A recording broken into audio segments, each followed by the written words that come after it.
Selamat berjumpa lagi sahabat inspirasi. Selamat bertemu lagi pada pekan kedua dalam bulan Juli ini, tanggal 5 Juli tahun 2021. Semoga sahabat inspirasi sekalian senantiasa diberkati, terutama dalam badai pandemi COVID-19 yang belum berakhir ini. Kita senantiasa dikuatkan, diteguhkan, menaati protokol kesehatan yang telah ditetapkan, dan kita senantiasa berserah kepada kekuatan ilahi agar kita dapat memperoleh berkat keselamatan. Inspirasi rohani pada hari ini saya ambil dari bacaan Injil pada hari ini, yakni teks Injil Matius bab 9 ayat 18 sampai 26. Mari kita mengawali permohonan rohani kali ini dengan menandai diri kita dengan tanda kemenangan Kristus. Dalam nama Bapa dan Putra dan Roh Kudus. Amin. Tuhan beserta kita. Inilah Injil Yesus Kristus menurut Matius. Sementara Yesus berbicara demikian kepada mereka, datanglah seorang kepala rumah ibadat, lalu menyembah dia dan berkata, "Anakku perempuan baru saja meninggal, tetapi datanglah dan letakkanlah tanganmu atasnya, maka ia akan hidup." Lalu Yesus pun bangunlah dan mengikuti orang itu bersama-sama dengan murid-muridnya. Pada waktu itu seorang perempuan yang sudah 12 tahun lamanya menderita pendarahan maju mendekati Yesus dari belakang dan menjama jumbai jubahnya. Karena katanya dalam hatinya, "Asal ku jama saja jubahnya, aku akan sembuh." Tetapi Yesus berpaling dan memandang dia serta berkata, "Teguhkanlah hatimu, hai anakku, imanmu telah menyelamatkan engkau." Maka sejak saat itu sembuhlah perempuan itu. Ketika Yesus tiba di rumah kepala rumah ibadat itu dan melihat peniup-peniup seruling dan orang banyak ribut, berkatalah ia, "Pergilah, karena anak ini tidak mati tetapi tidur." Tetapi mereka menertawakan dia. Setelah mereka menertawakan dia, setelah orang banyak itu diusir, Yesus masuk dan memegang tangan anak itu, lalu bangkitlah anak itu. Maka tersiarlah kabar tentang hal itu ke seluruh daerah itu. Demikianlah sabda Tuhan. Sahabat inspirasi yang saya kasih dalam nama Tuhan kita Yesus Kristus, inspirasi rohani yang akan saya bawakan pada hari ini berjudul Menemukan Idola Hidup yang Sesungguhnya. Menemukan idola hidup yang sesungguhnya. Sahabat inspirasi yang terkasih, setiap kita pasti mempunyai tokoh idola. Tokoh yang kita sukai, kita senangi, kita gandrungi, dan kita banggakan. Selain itu, tokoh idola dapat memberi inspirasi dan keteladanan yang baik dalam hidup kita. Banyak orang memiliki niat atau motivasi yang berbeda-beda dari tokoh idola yang dimiliki. Ada yang mungkin hanya sekedar melihat penampilan fisiknya. Ada yang mungkin mengagumi keunggulan intelektual dan cara berkomunikasi yang mumpuni dari sang tokoh idola. Dan ada yang mungkin merasa terpanggil untuk mengikuti cara hidup sang tokoh idola yang baik dan penuh keteladanan. Sahabat inspirasi yang terkasih, Yesus telah menjadi tokoh idola bagi banyak orang. Banyak orang datang dari berbagai daerah dan mengikutinya kemana saja dia pergi. Namun, orang banyak yang mengikuti Yesus mempunyai niat dan motivasi yang berbeda-beda pula.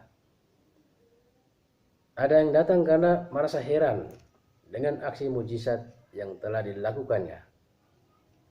Ada juga yang merasa kagum dengan kebijaksanaan dan cara berbicaranya yang luar biasa. Rasa penasaran telah mendorong mereka untuk terus mengikuti dan menikmati apa yang hendak dikatakan dan dilakukannya. Dari sekian banyak orang yang mengikuti Yesus, sangat jarang orang memiliki niat atau motivasi karena iman. Dalam bacaan hari ini, dibentangkan dua sikap orang yang memiliki iman yang kokoh kepada Yesus. Pertama, iman seorang kepala rumah ibadat yang baru saja kehilangan anak perempuannya karena meninggal dunia. Kedua, iman seorang perempuan yang mengalami sakit pendarahan selama 12 tahun. Bagi kedua orang ini, tidak ada yang mustahil karena mengikuti Yesus dengan iman. Mereka percaya bahwa apa yang menjadi harapan dan cita-cita pasti akan terwujud dalam nama Yesus. Kepala rumah ibadat sudah mengetahui bahwa anaknya telah meninggal dunia dan dapat dipastikan bahwa tidak ada peluang lagi bagi anaknya untuk hidup lagi. Ia juga seorang tokoh agama yang pasti mengetahui seluk-beluk ajaran agamanya dengan sangat baik, sehingga ia tidak gampang terpengaruh dengan orang lain. Namun karena imannya yang kuat kepada Yesus, ia bertindak melampaui segala keyakinan pribadi dan prestise hidup yang dimiliki sebagai seorang tokoh agama. Berkat imannya kepada Yesus, anaknya menjadi hidup kembali. Dan seorang perempuan yang telah mengalami sakit pendarahan selama 12 tahun adalah seorang yang berani dan nekat. Ia tidak malu-malu mendekati Yesus dan menyentuh jumbai jubahnya. Ia sangat percaya aksinya itu akan mendatangkan keselamatan dalam hidupnya. Walaupun dilakukan secara diam-diam, pada akhirnya Yesus memuji aksi perempuan itu. Teguhkanlah hatimu, hai anakku, imanmu telah menyelamatkan engkau. Karena imannya kepada Yesus, ia pun dibebaskan dari sakit pendarahan. Sahabat inspirasi yang saya kasihi, di masa ini banyak orang Katolik tidak lagi mengidolakan Yesus dalam hidupnya. Ruang-ruang hati mereka telah diisi oleh model atau gaya hidup baru yang lebih membawa kesenangan dan kenikmatan duniawi. Orang lebih condong mengidolakan uang dan materi lainnya, dan orang lebih suka berperilaku hedonis, gaya hidup yang memprioritaskan kesenangan dan kenikmatan. Dengan dua kecenderungan yang telah menjadi idola hidup, manusia semakin diseret untuk semakin menjauhi idola hidupnya yang paling benar, yakni Yesus Kristus. Dua idola hidup duniawi, yakni materialisme dan hedonisme, telah menginvasi hidup manusia, termasuk orang Katolik. Manusia dituntut untuk bekerja lebih keras demi mendapatkan materi, bahkan seringkali dengan cara-cara kotor dan sesat, seperti mencuri, merampok, dan korupsi. Pada akhirnya, semua materi ini pasti bersinggungan dengan gaya hidup hedonis. Manusia memanfaatkan apa yang dimilikinya untuk pesta pora, mabuk-mabukan, judi, dan kesenangan lainnya.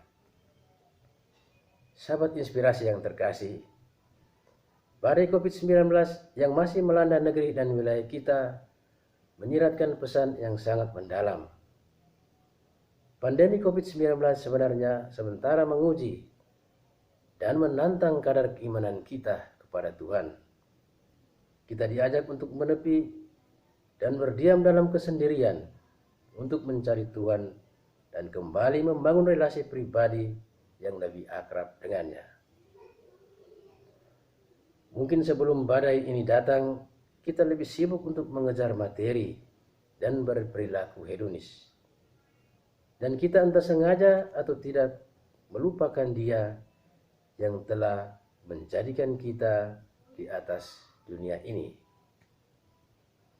Ketika kita sudah berada dalam pusaran badai ini, kita diarahkan untuk kembali kepada idola hidup yang sejati, yakni Allah dan Yesus Kristus. Melihat realitas hidup yang terjadi belakangan ini, jujur harus kita akui bahwa masih banyak orang Katolik yang belum kembali kepada idola hidup mereka yang sebenarnya.